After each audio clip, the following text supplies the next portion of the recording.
I'm Chelsea Norton, 39 years old. 22 years ago, while I was in 11th grade, my parents threw me out for being pregnant, labelled me a disgrace, and slammed the door in my face. Today, they arrived at my Austin door, pounding as if they owned my house, insisting, "Let us see the child, our grandchild." I opened the door, my hand steady though fury churned beneath my skin, and I struck them with a truth they never imagined. "What child? What are you?" Their complexions faded, eyes opening wide with shock as those words hung there like the slap they deserved. But that was only the ember. I'd spent those 22 years creating something beyond their reach, waiting for the instant to set off the scheme that would unravel everything they treasured. They assumed suing me would force my hand, asserting claims to a heritage they'd abandoned. They were mistaken. What came next revealed their avarice, turned their supporters away, and left them pleading for mercy they would not receive. If you've ever longed for flawless payback against traitors, stay with me. You won't imagine how it finishes. Before we begin, if this kind of retribution speaks to you, tap like and subscribe for more stories of justice served. Write in the comments where you're watching from and what time it is there. Let's watch how far this story reaches. That knock tore open scars I'd stitched up long ago. The deepest wound came from my parents' treachery. Patrick Norton and Andrea Norton, their faces contorting with disgust when I held up the pregnancy test in our Austin living room, the air thick with their condemnation. "You are no longer our daughter," Dad said, his tone frosty as he adjusted his watch, as though I were a failed contract. His gaze avoided mine like I was invisible. Mom didn't raise her voice. She inspected her nails while saying, "We expected more from you, not this scandal that ruins our reputation." Her words cut deeper than any shout. They gave me 10 minutes to pack, flipping our family photograph face down as if to erase me. The frame hitting the mantel sounded like a verdict. I grabbed a few clothes, some cash from my savings, and the necklace I'd hidden.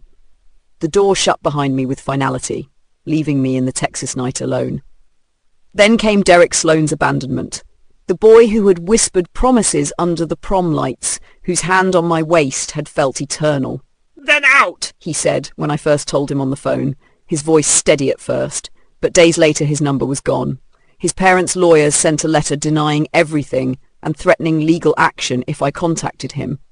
His college prospects mattered more than us, leaving me alone with the swelling fear. His silence burned. He had been my refuge from home. Austin's streets turned into a nightmare, sleeping on benches in Zilker Park, rationing tears to preserve strength, the humid air clinging to my skin as I skirted the glances and footsteps of passers-by. Each rejection fanned the flames sparked by my parents' dismissal and Derek's cowardice that left me exposed. I learned trust was fragile and people could discard you like rubbish on that cold bench. As dawn crept over the park, I vowed I'd make them pay. Not with blinding fury, but with calculated moves, turning their greed against them step by deliberate step. Then Kayla Rhodess appeared, a widow in her 70s, walking her elderly dog at dawn, her cashmere coat a sharp contrast to my threadbare jacket, her eyes keen yet gentle as she found me curled up. "You're freezing out here, child," she said, her Texas drawl warm, seeing through my pretense of being fine as I tried to brush her off. She sat with me as I broke, holding me as though I mattered, her hand steady on my back when everything else shook. Then she offered, "Come have breakfast with me and Max," no questions asked. Her car smelled faintly of lavender. The drive to her roomy home in downtown Austin felt like an escape from the abyss, the heated seats thawing my frozen limbs. Kayla didn't merely provide a spare room in one of her hotels. She became my mentor, teaching survival and strategic retribution over morning coffee, advising, "Make yourself so formidable they regret ever casting you out. Use their faults as tools." From hostess at her hotel chain to lessons in inventory, scheduling and profit margins in her office, she showed me how to convert pain into power. Her business instruction hid deeper teachings in patience and measured revenge, preparing me for the day they'd return crawling. Her investigators were quietly probing their lives without my knowledge. Kayla's guidance became my foundation. She put me in as a hostess at her downtown Austin hotel, showing how to read guests for weakness and turn complaints into loyalty with deliberate charm. Amen, her hands moving gracefully as she explained the strength of a perfectly timed smile. I absorbed every lesson, from managing shifts to identifying profit leaks. Not just to survive, but to build an unshakable shield against anyone who might harm me. Each shift became a lesson in resilience under demanding customers. Her office sessions went beyond business, drilling into me that patience was the key to outlasting enemies, her voice firm as she told stories of outsmarting rivals in hospitality. One evening, while revising her will among piles of papers, she introduced Shah Barrett, her lawyer with steady eyes and a talent for spotting contract loopholes. His handshake was firm as he sat across from me. "He's not just for papers," Kayla said over coffee that turned into strategy talks. "He's for protection from the unexpected." Sean soon became part of my inner circle. His advice sharpened my strategies, from trust setups that sealed assets tight to evidence trails capable of ensnaring the careless in their own words. Then came Shannon Lyle from the hotel's IT desk. Her skill in tracing digital footprints turned casual chats into surveillance training. Her fingers flew across keyboards as she demonstrated firewalls.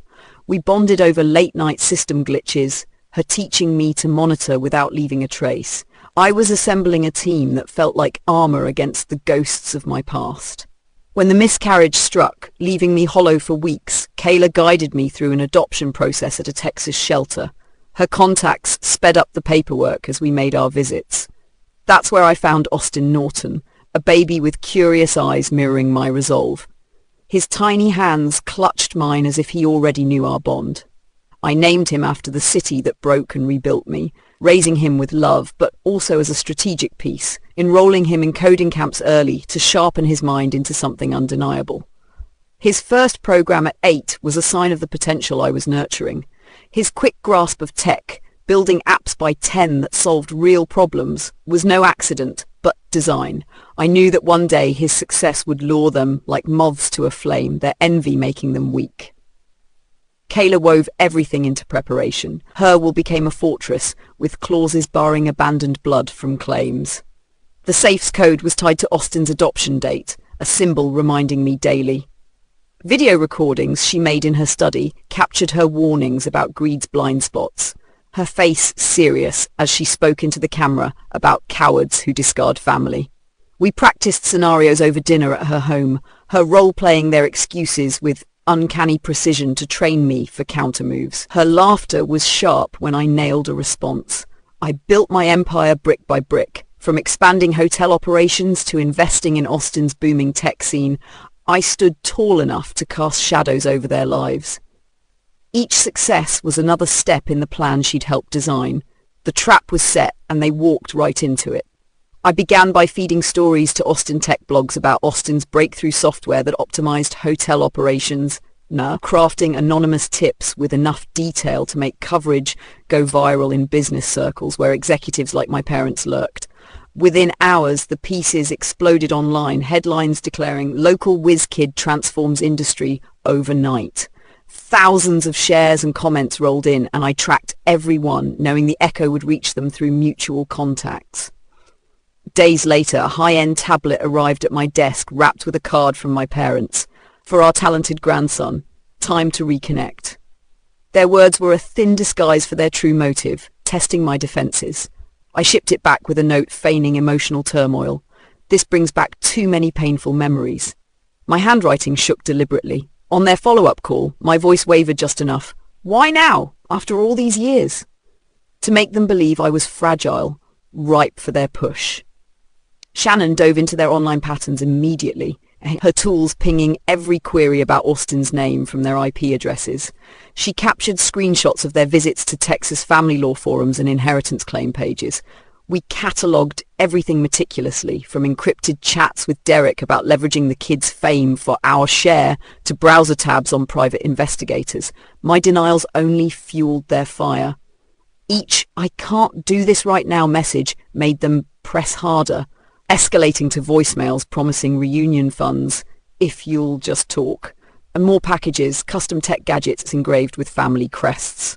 When Derek ramped up his role in their plot, Shannon snagged his messages proposing to play on her guilt for a cut of the inheritance. His desperation obvious after his startup's collapse left him scrambling, the messages showing his eagerness to manipulate for quick cash. I dangled hints in traced calls that Shannon secured, casually mentioning Austin's project could be worth millions if it scales, watching their eagerness spike through increased surveillance hits. Their oversteps piled up quickly, culminating with my parents cornering Austin at a coffee shop near his office, forced smiles plastered on their faces. Their requests for family time to make up for lost years met with the polite dismissal I'd rehearsed him to give. Andrea's posts on social platforms mourned estranged relatives seeking closure, yet Shannon traced those entries to paid influencers, amplifying the tale for sympathy, revealing their staged pity through bot traffic forensics. Each move pulled them deeper into overreach, their swelling aggression signaling they were primed to fall. Their careless emails and calls supplied the ammunition I used to lock their fate. Their panic became my leverage. I began sowing mistrust by sending anonymous notes through Shannon's untraceable accounts. One hinted to my parents that Derek was skimming reunion money to cover his debts. Another message to Derek suggested my parents planned to cut him off after they secured Austin's fortune. Their replies spun erratic. Patrick's texts to Derek demanded explanations, accusing him of betrayal, while Derek shot back, "You're the one stringing me along." I fed the disorder with falsified intelligence, slipping into a call with Andrea that Austin's software patent was worth $10 million. I watched her voice harden with avarice as she whispered to Patrick about our supposed share. Shannon set up recorders to capture every syllable. Their threats escalated from "you owe us family access" to "we'll sue for what's ours if you keep dodging." Derek's voicemails grew brazen, his tone slick as he pushed, "Think of Austin's future. Chelsea, I'm his father after all." Blind to the trap snapping shut, I leaked a doctored document to their attorney, a fake trust clause suggesting Austin's riches required my sole approval, igniting frantic emails demanding forced settlement. Shannon's tools caught every piece. From Patrick's late-night searches for grandparent rights in Texas to Derek's encrypted exchanges with a sketchy consultant about exploiting emotional pressures, I archived it all. My replies stayed curt. "I'm not ready to talk." Each refusal stoked their impatience, pushing them to overplay their hand. Their mistrust peaked when Patrick confronted Derek in a recorded call. "You're playing us for fools." Derek snapped back, "You never trusted me from the start." The breaking point arrived quickly. Their lawyer filed suit for grandparent visitation and inheritance claims, invoking bonds that never existed. Shannon intercepted the court papers. Her analysis revealed sloppy errors that Sean seized on, drafting counter-documents to unmask their lies. My parents' last attempt was a sympathetic post on an Austin business forum pleading, "We just want our grandson back." But Shannon traced that plea to a contracted PR firm. With evidence piling up, their reckless demands began to crumble under their own words as the press tightened its focus on their scheme. The stage was set, and their ruin commenced. Austin's keynote at the Austin Tech Summit, filled with industry figures and cameras, opened with him nodding to chosen family, his voice steady as he stood in a sharp blazer rather than a full suit, signaling his independent way.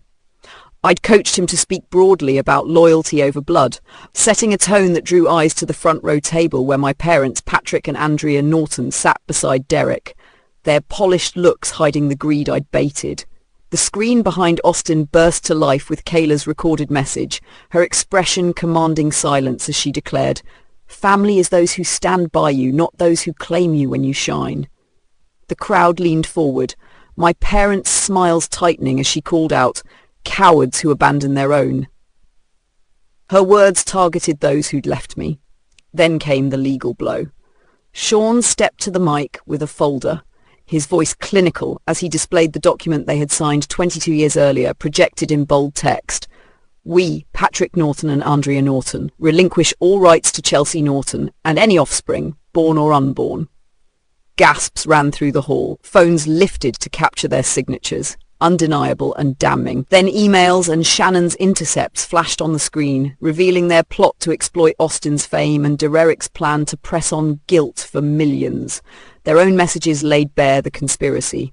The final strike was my voice, calm but merciless. I stood and faced them.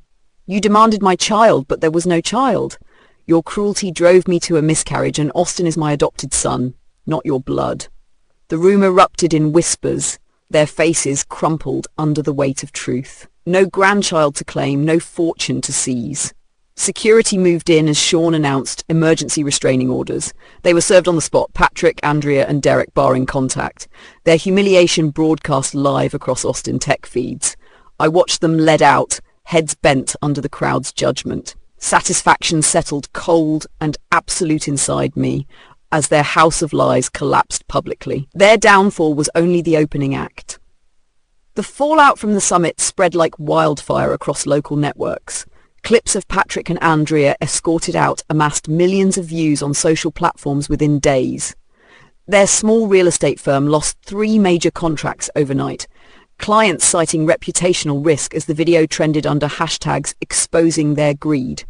Within a week, their company's board removed Patrick as chairman. Decades of ties were severed as partners distanced themselves from scandal. They sold their Austin residence at a loss, a modest ranch compared to their former standing, and moved into a cramped condo in Scottsdale. Their social circle thinned as neighbors whispered about their disgrace. Derek's fate worsened. His emails to my parents were flagged by Shannon's contacts at a local accounting firm, which tipped off the IRS about offshore holdings. A federal audit uncovered $500,000 in unpaid taxes, triggering charges that could mean up to 3 years behind bars.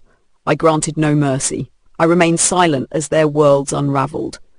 Their pleas for mediation went unanswered while Sean ensured legal attacks on Kayla's will failed in court. The initiative I launched, the Kayla Rhodess Foundation for Young Women, became my triumph, seeded with $1 million from her estate to help single mothers in Texas with housing and job training. At the foundation's opening, among grateful faces, I turned to Sean and produced a ring. "Will you make this family official?"